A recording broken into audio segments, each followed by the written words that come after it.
नमस्कार। Book audio में आप सबका स्वागत है। बुक ऑडियो में इस वक्त आप सुन रहे हैं प्रशांत कुमार मिश्रा द्वारा लिखित सृजन फिर से। इसमें अब तक आप 2 कहानियां यानी कि 2 भाग सुन चुके हैं। अब लीजिए पेश है तीसरा भाग, तीसरी कहानी, हमारे सपने हमारी प्रेरणा का कारण हो, कुंठा का नहीं, मेरी यानी आपके अपने अजय सिंघल की आवाज में। उदाहरण के तौर पर कुछ दिनों पहले जापान के एक प्रोफेसर ने एक भारतीय छात्र को अपने यहाँ इंटर्नशिप देने से सिर्फ इसलिए मना कर दिया था क्योंकि उसकी नजर में भारत की महिलाओं की स्थिति बहुत ही दयनीय है। यहाँ पर तो रास्ता चलती महिलाओं से छेड़छाड़ की जाती है।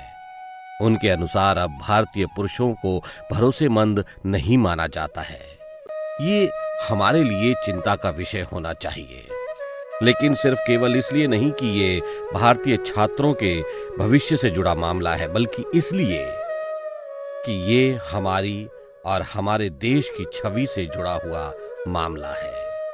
इसमें कोई संदेह नहीं कि हमारे देश भारत को भी अपनी कानून व्यवस्था की हालत सुधारनी चाहिए, लेकिन इसके साथ ही हम दुनिया को ये भी बताएं कि भारत में बलात्कार और उत्पीड़न के अन्य रूपों में शामिल लोगों से लाखों गुना बड़ी तादाद ऐसे लोगों की भी है जो अपना सब कुछ छोड़कर इन बुराइयों के खिलाफ आवाज भी उठा रहे हैं। लेकिन फिर भी देश को कलंकित करने वाले कुछ 10-20 लोगों की संख्या लाखों लोगों की संख्या पर भारी पड़ जाती है। हमें उन्हीं लोगों से लड़ना होगा। अच्छाई किसी न किसी दिन इस बुराई पर विजय जरूर प्राप्त करेगी। हमें अपने अंदर की कमियों और महिलाओं के प्रति नकारात्मक सोच को बदलने के लिए लगातार काम करते रहना है। हमारा हिंदुस्तान जिस सोने की चिड़िया के रूप में जाना जाता था, आज भी उसी रूप में लोग उसे पहचानने, हमें अपना यही लक्ष्य बनाकर हर कदम बढ़ाना होगा, तभी हमें सफलता प्राप्त हो सकती है। हम लोग अक्सर भाग्य पर निर्भर रहते हैं। कहते हैं कि हमारे भाग्य में जो लिखा होगा वही होगा, लेकिन हम भूल जाते हैं कि अपना भाग्य तो हम अपने कर्मों के द्वारा स्वयं बनाते हैं। फिर भी हम कर्म को छोड़कर भाग्य के भरोसे बैठे रहते हैं। हम ये भूल जाते हैं कि हमें भाग्य के भरोसे नहीं, कर्म के भरोसे रहना है। अगर हमारा कर्म सही मार्ग पर होगा तो हमारा भाग्य तो खुद ही अच्छा बन जाएगा। कभी कभी क्या होता है कि कभी हम अपने भाग्य को कोसते हैं या फिर कभी अपने कर्म को। फिराक गोरखपुरी ने कहा है, हम हो या किस्मत हमारी, हम दोनों को एक ही काम मिला, किस्मत हम पर रो लेवे, हम किस्मत पर रो लेवे।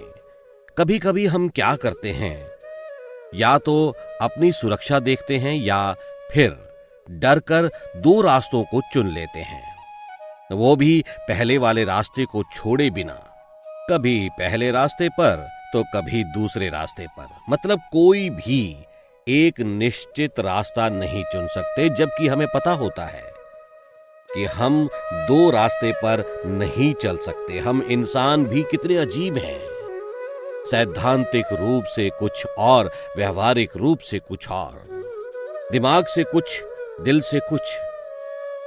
पता है, जब हमारे साथ कुछ बुरा होता है और किसी दूसरे के साथ कुछ अच्छा होता है तो हम अपने भाग्य को याद करने लगते हैं। देखिए ना, एक तरफ तो हम कहते हैं कि भाग्य में होगा वही मिलेगा, जबकि दूसरी तरफ उसे पाने की कोशिश करते हैं। आखिर हम दुविधा में क्यों रहते हैं? यदि हमारे भाग्य में जो है वो हमें मिलेगा तो हमें कुछ करने की जरूरत ही नहीं। हमारी मंजिल अपने आप हमारे पास आ जाएगी। लेकिन अगर हम ये मानते हैं कि हम जो कर्म करेंगे उसका फल हमें मिलेगा, तो फिर भाग्य पर निर्भर क्यों रहते हैं? हम दोनों को एक में समाहित तो कर नहीं सकते हैं। हाँ, ये अलग बात है कि दोनों का अपना अपना अस्तित्व तो हो सकता है, परंतु एक साथ नहीं। एक दूसरे को समझने के लिए दोनों की आवश्यकता तो पड़ सकती है। दो विपरीत पहलुओं का प्रयोग हम समझदारी से करें तब तो सही है। हमें सबसे पहले यही निश्चित तो करना होगा कि आखिर में हम हैं कौन। हमारे लिए भाग्य प्रधान है या कर्म की प्रधानता है? हम चाहते हैं क्या हैं? अपनी मंजिल तक कैसे पहुंचना चाहते हैं? हम किसी भी परिस्थिति और अपनी सहूलियत के अनुसार एक ही समय पर दो के समर्थक नहीं हो सकते। और अगर हम ऐसी मझधार में फंसे हैं तो हमें लगता है कि हम हमेशा ही अपने भाग्य को कोसते रहेंगे। हमें मानना होगा कि हमारे जीवन में जो कुछ भी अच्छा या बुरा होता है उसके जिम्मेदार हम खुद ही हैं। हमारे साथ अगर कुछ अच्छा होता है तो वो हमारे कारण हुआ, लेकिन हम भूल जाते हैं कि हमारे साथ जो बुरा होता है उसके जिम्मेदार भी कहीं ना कहीं हम ही हैं। अगर गुण हमारे हैं तो दोष भी तो हमारे ही होंगे। जब तक हम इस बात को नहीं समझ सकेंगे तब तक शायद अपने अस्तित्व को नहीं समझ पाएंगे। हम क्या करते हैं? गुण और दुख तो अपने दिखते हैं, लेकिन कमियां और सुख दूसरों के देखते हैं। सोचिए, जब हम आग जलाकर खाना पकाते हैं तो हम बोलते हैं कि आज आग सही जली, खाना जल्दी पक गया। और अगर उसी आग से हमारा हाथ जल जाए तो हम कहते हैं कि आग बहुत बुरी है, मेरा हाथ जला दिया। अब आप ही बताओ, ये भला कौन सी बात हुई? उस आग का काम तो जलाना है, फिर चाहे वो जलकर भोजन को पकाए या हमारे हाथ को जलाए। भाग्य कोई दुकान पर मिलने वाली चीज तो है नहीं जिसे अपनी जरूरत के हिसाब से खरीद लो। भाग्य तो वो जमीन है जो किसी के पास कम है तो किसी के पास ज्यादा। अब ये हम पर निर्भर करता है कि हम उस जमीन पर किस तरह से फसल को उगाते हैं। हमारा नजरिया ही हमारा भाग्य है। अगर हम अपने दोष और अपने जीवन की कमियों को देखेंगे तो हमें भाग्य खराब ही खराब नजर आएगा। और अगर हम अपने जीवन की उपलब्धियों को देखने की कोशिश करेंगे तो हमें अपना भाग्य बहुत बहुत ही अच्छा लगेगा। किसी ने कहा है तो उसने बहुत सही ही कहा है कि हम अपने दुख से इतना दुखी नहीं होते हैं जितना कि दूसरों के सुखों से होते हैं। उदाहरण के लिए, जब कोई मध्यम वर्गीय परिवार में जन्मा व्यक्ति किसी धनी परिवार में जन्मे व्यक्ति को देखता है तो उसका धन, दौलत, गाड़ी, शोहरत, बंगला, पैसा देखकर उसके मन में अनायास ही हीन भावना आती है और वो उसके भाग्य को अच्छा मानकर अपने भाग्य को कोसने लगता है। अपने मन में हीन भावना लाने से पहले हमने कभी सोचा है कि ये गलत है? क्या आपने कभी ये सोचा है कि कोई आपको भी देखकर यही प्रतिक्रिया करता होगा? क्योंकि हो सकता है कि जो आपके पास है अगला व्यक्ति उससे भी वंचित हो। शायद आपके पास ये सब भी ना हो जो हमारे पास है। जब हम कमियां देखना शुरू करते हैं तो हमें कमियां ही कमियां दिखाई देती हैं। हमारे जीवन में उन कमियों का कोई अंत नहीं होता है। हम वही देखते हैं जिसकी कमी होती है। जो हमारे पास है हम उस पर कभी ध्यान नहीं देते हैं। इच्छा का तो कभी अंत नहीं होता है। हमारे पास जो भी है हम उसे देखें और अपनी नियामतों को समझें। हमें ध्यान रखना चाहिए कि ज्यादा या कम पैसा कभी भी सुख की गारंटी नहीं देता है। जन्म चाहे किसी भी परिवार में हुआ हो, भाग्य तो हम अपने कर्मों के द्वारा बनाते हैं। कहते हैं कि जो आसानी से प्राप्त हो जाए उसका महत्व नहीं होता है। महत्व तो उसका होता है जिसे हम संघर्ष करके परिश्रम से मुसीबतों को झेल कर हासिल करते हैं। हम अपनी जिंदगी में हर दिन कुछ ना कुछ नया जोड़ते हैं। मंजिल और सुख भाग्य से नहीं, कर्म से प्राप्त होते हैं।